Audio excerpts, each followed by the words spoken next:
नमस्कार घोटीकर. हा तोच घोटीचा स्टेशन रोड आहे, ज्याची दुरावस्था इतकी वाईट होती की इथं जागोजागी जीवघेणे खड्डे पडले होते. अक्षरशः रोडची चाळण झाली होती. PWD, BDO, जिल्हाधिकारी कार्यालय प्रत्येक ठिकाणी लेखी तक्रारी केल्या, पुराव्यांसह पत्रव्यवहार सुद्धा केला.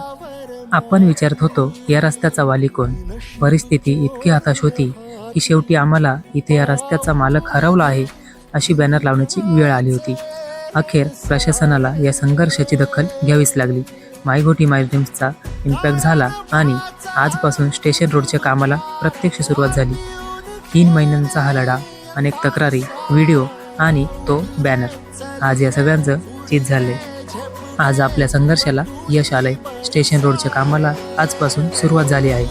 आता काम सुरू झालंय म्हटल्यावर श्रेय घ्यायला अनेक जण पुढे येतील, पण घोटीच्या जनतेला ठाऊक आहे, हे यश माय घोटी माय ड्रीम्सच्या जिद्दीचं आणि आमच्या एकजुटीचं आहे.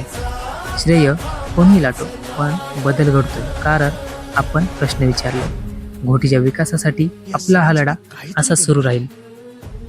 त्यांचं टॅलेंट वाया जाऊ देता कामा नये. हात तुझा खे हाती, तुझे तुझारे साथी, पायात तू बांधून घे क्षण सारे, टाक काळावर माती, नशीब कोरून हाती,